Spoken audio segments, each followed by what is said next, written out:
We're now returning to the retail sector, but this time with a focus on a beloved British institution. Please welcome Mindaugas Zickus, lead data scientist at M&S, Marks & Spencer's.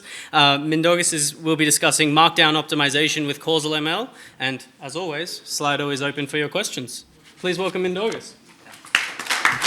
Thank you. Yeah, thank you very much, guys. Thank you. And first of all, thank you, causaLens, for inviting and organizing this fantastic event. Lunch was beautiful. And I tried your tool in your workshop also. Kind of looks very good tool set, so thank you very much.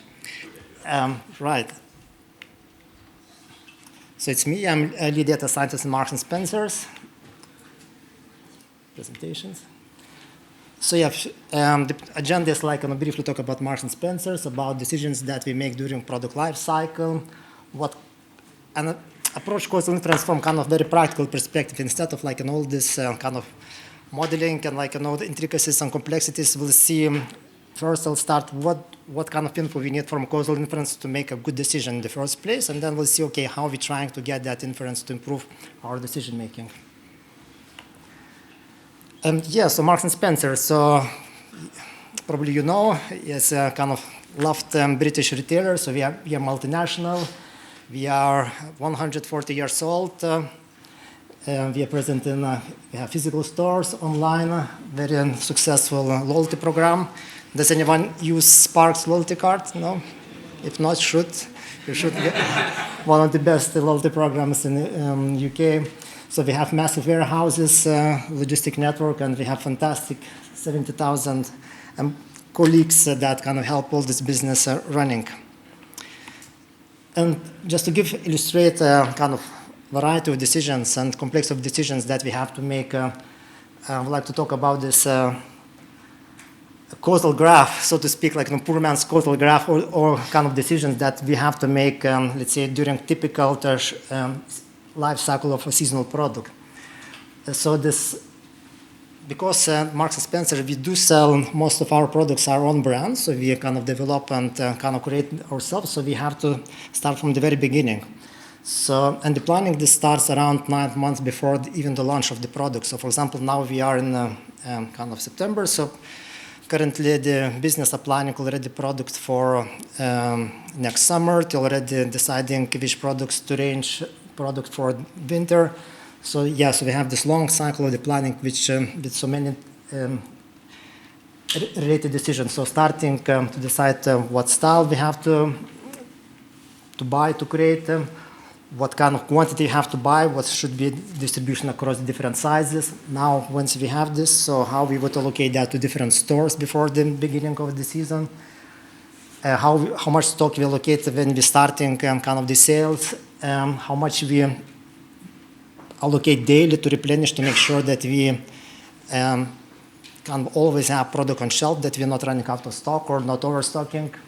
And then, yeah, how we're promoting, and then at the end of the kind of product life cycle, we have to clear the stock and prepare space for new products. So we have to kind of make decisions what the optimal pricing is, markdown pricing would be, and this is what I'm going to talk to you later. So many kind of decision-making opportunities, and so this is just some kind of list of typical causal analytics tools that we use. So using, of course, first of all, kind of A/B testing, randomized trials where it's possible, where it's not possible. We would do kind of differences in differences. So like, compare, let's say, we compare, if you introduce some treatment in the stores, we compare with the sample of the similar stores and see what kind of uplift would be. The most kind of frequent and I would say the ultimate business decision is resource allocation. So yeah, if you have kind of limited budget, limited space, limited inventory, how would you most optimally allocate across kind of competing activities? Another kind of interesting use case is where it's not that we're trying to estimate the causal kind of impact of specific activities, we're trying to actually to remove this so we could see the impact of their other activities. So, for example, to improve our buying, we have to see, okay, which products kind of buying, which starts like 9 months before the launching of the product. We have to measure correctly what is the natural demand of the product. But what happens, of course, business, if they see some product is not performing well, they start boosting that kind of sales of that product, running promotions, distributing in many stores. So, and end of the day, most of the products will sell. But it's not because the buying decision was kind of correct. It's because they kind of like managed to do these other activities that help to sell this product. So to improve buying decision, we have to estimate that underlying organic demand and remove that those impact of those decisions that boosted demand during the season. And then actually we now frequently ask what's the value of data science. Actually, in the first place, we have to show causal impact of our team. So does the forecast accuracy matter? If you improve the forecast accuracy by 10%, what will be the impact of that to the profitability to the business? So we're running those studies as well, even just to prove kind of causality and proof existence of our own team. And now I can talk about in more details about specific use case, Markdown optimization. This is a project that I'm kind of spending most of my time. So the Markdown is, objective of Markdown is to clear the stock of the seasonal stock by the end of the season. And this is the example of typical sales. So usually the blue line is the discount, the red line is the sales. So you see that sales, when you kind of increase the discounts, of course, the sales kind of like increase dramatically. Then we have another, usually kind of increase of the discount, so you have another peak, and then you're kind of clearing the stock with the kind of the last kind of final reduction. So now the business objective is how would you optimize kind of discount during those different three kind of possible cuts to achieve maximum revenue, and in the same time to achieve business objectives that would be you don't want to, well, you want to optimize the revenue, maximize the revenue, but you also want to make sure that you're selling as much as possible the stock. So there are some kind of business constraints. It's not like very straightforward and unconstrained. You have certain kind of business constraints. And so to start with price optimization, so this is the decision-making tool. So we're using price optimization. Now the question of, what do we need to optimize the price? And the first thing that what we need is from data science is elasticity, and that's illustration kind of how the elasticity, optimal price depends on the elasticity, kind of crash course in price optimization if you want.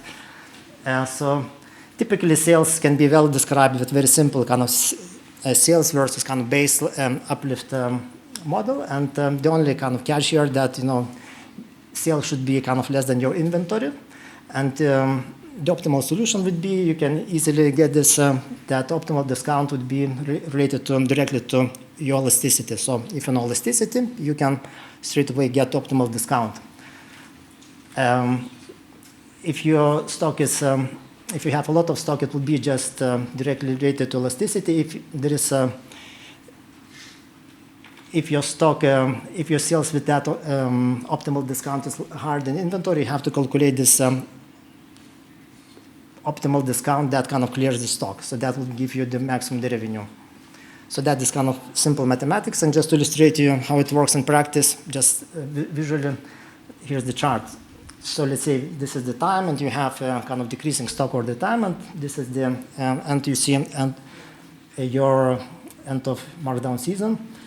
So the biggest risk to the kind of the profitability if you sell the product early, right? So that red line shows this is what we don't want to happen. So let's say if you're selling product early, which means that probably you could have sold that product with a higher price.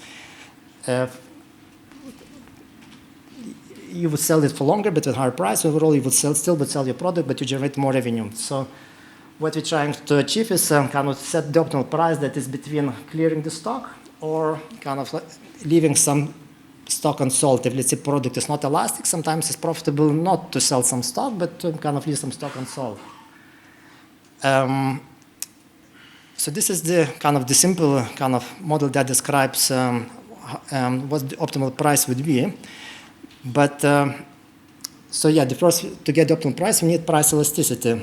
But the problem with that model that I shared with you before is that this model would recommend you single optimal price over the whole period of time, which is not intuitive for the business. Business would say, right, it doesn't make sense. We always kind of making 3 discounts, like 3 cuts instead of 1, why are you suggesting me just single discount? Even your model predicting this, that single discount should be kind of the optimal one, and you don't need any more price changes during the markdown sale. So question is, okay, why do we need several price cuts just kind of instead of just one? So, and yeah, it could be, you can say that it's more opportunities to advertise, because with every cut probably you're getting some additional marketing support that kind of boosts the sales. You can say that there is academics, they will say that there is a so-called broken assortment effect. That means that, okay, during the sale your assortment is kind of has impact on sales, and that's why you need more discount over the time, or capture different segments. Or the most important, what we found in our simulations, that uncertainty of the price elasticity. So what we found, that it's not enough just to know your effect of your treatment. You have to know to optimize the price. You also need to know that uncertainty of that treatment, and this would give you then kind of, if you put that uncertainty in your model, that will give you that natural kind of like different cuts over 3, different discounts over 3 cuts. And the reason why we need elasticity, the uncertainty of your treatment effect, in this case elasticity, that cost of over and underestimating elasticity are kind of not symmetrical. So if you underestimated elasticity, so it's very likely that you will sold out early, and that will have massive impact on your, as I showed previously, on your revenue. Otherwise, if you overestimate elasticities, it's not okay, but it's not as bad. So you can kind of, you have maybe another cut, or you like, and even if you left some stock unsold, it's still okay.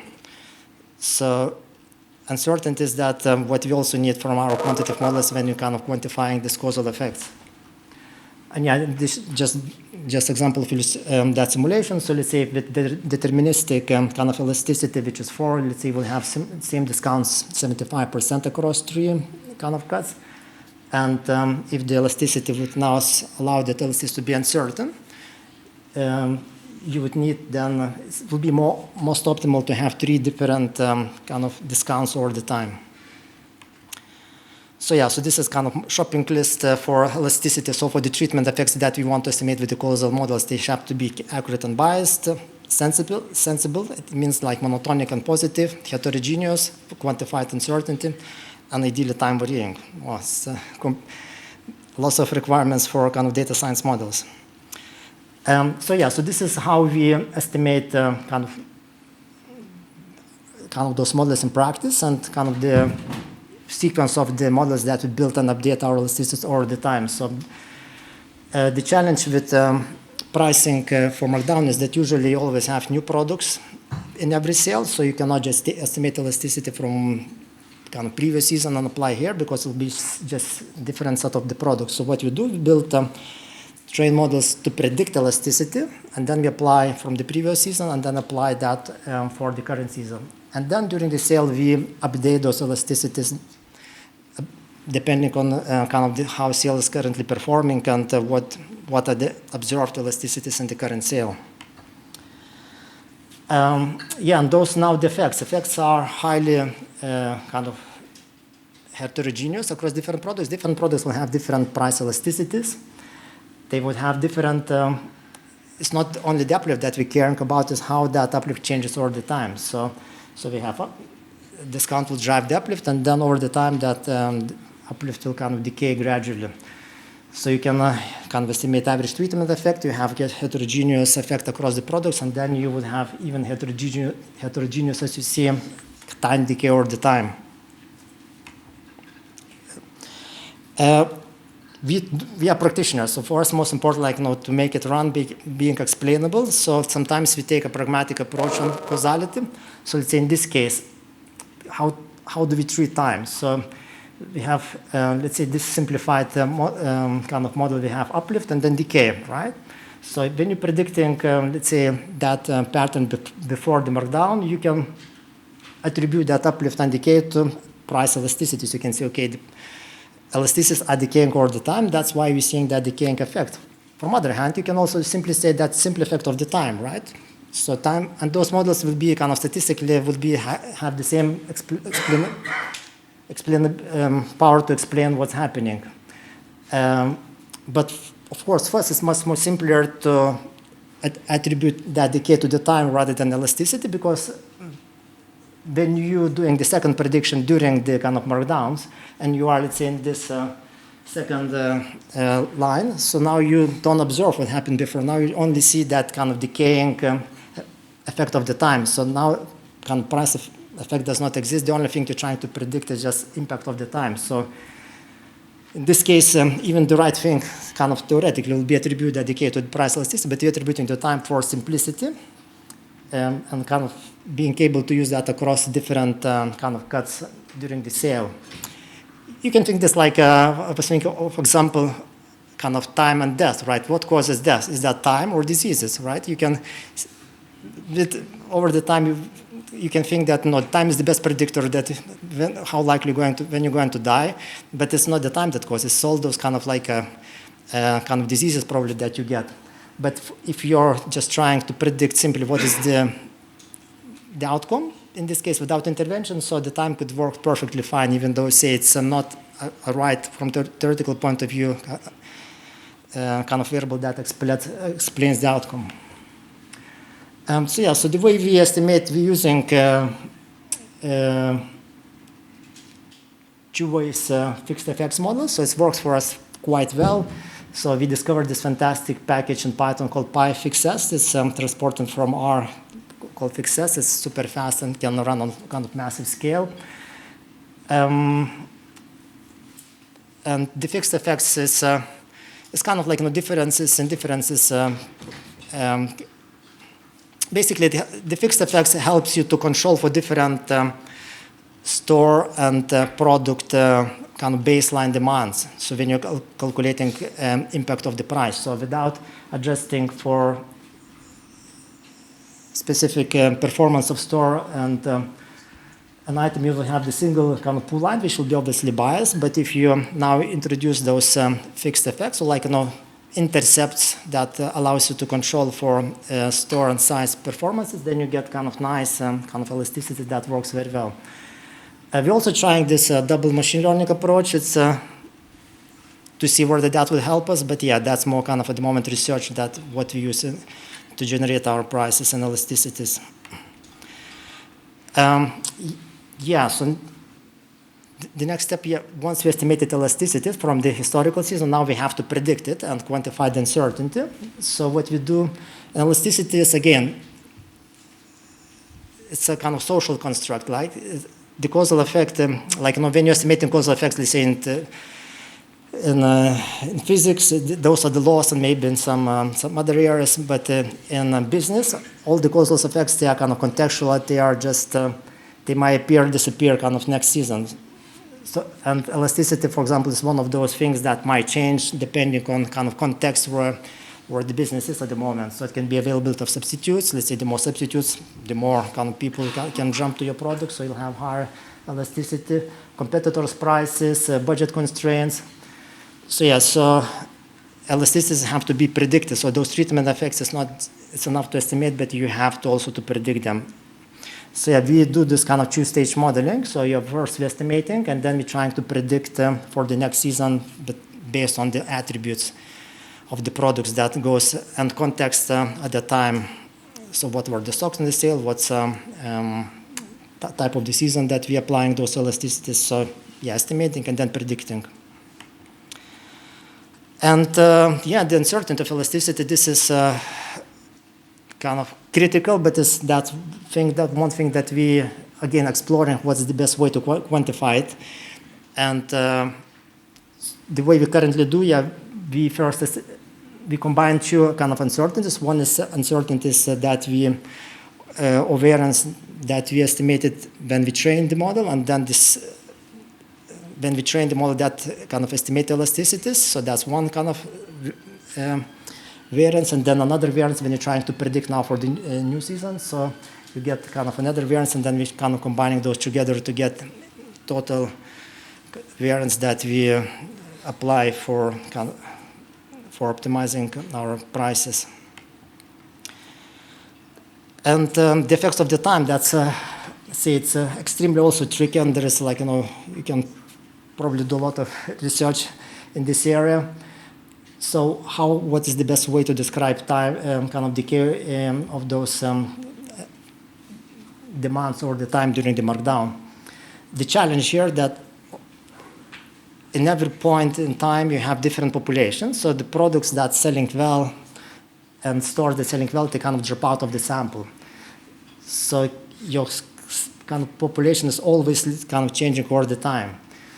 So you have to now, and if you aggregate this, if you aggregate up and calculate like single kind of decay across all products, that will not, it would more reflect how quickly the stores and kind of products drop out of your sample rather than what happens at the individual store and size level.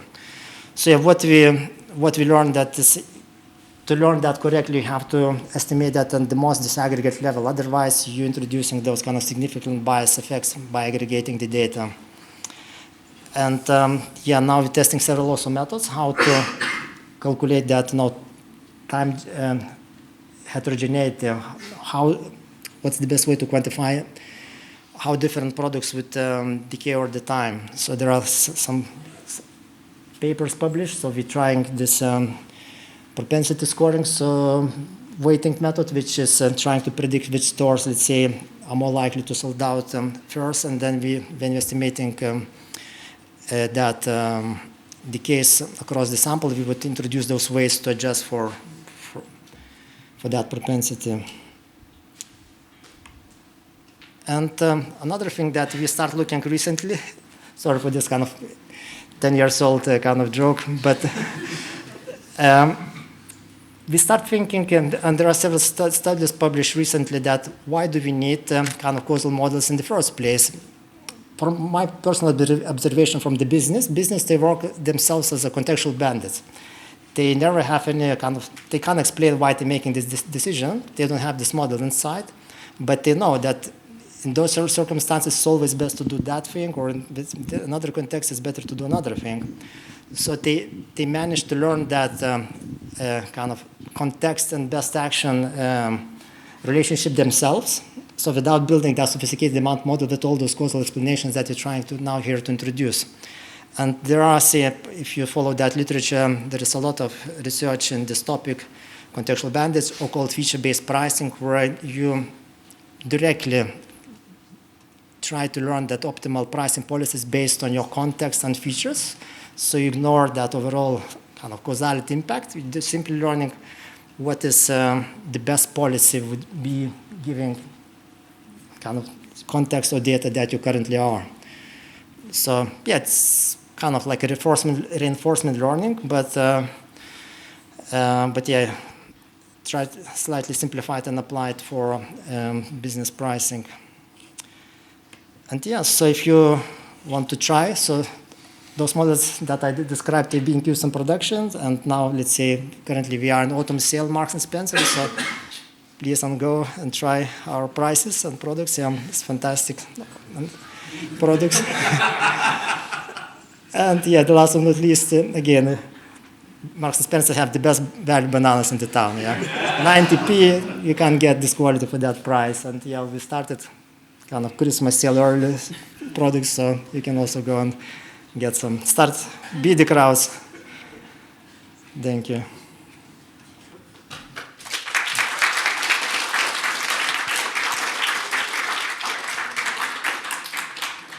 I'm not sure there's a prize for the first mention of Christmas, but anyway.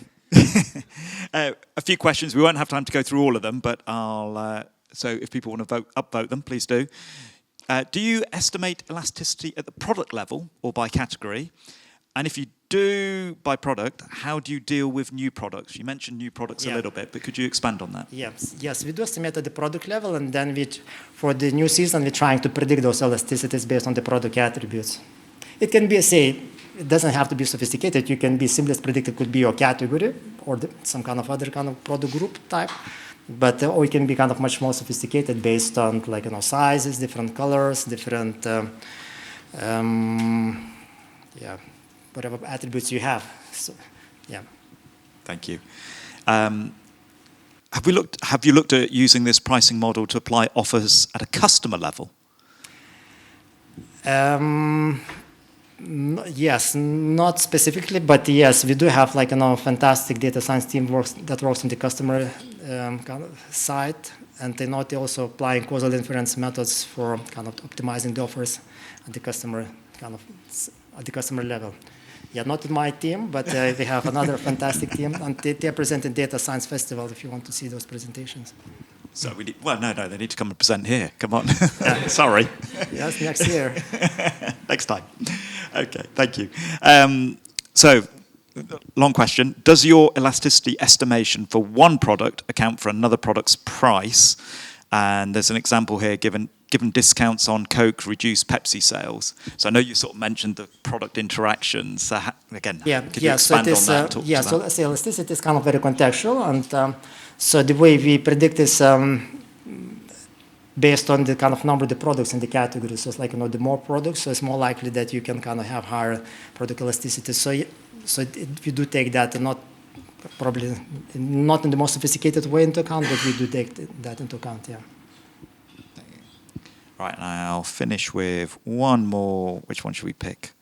And just to say, he's around, so do catch him.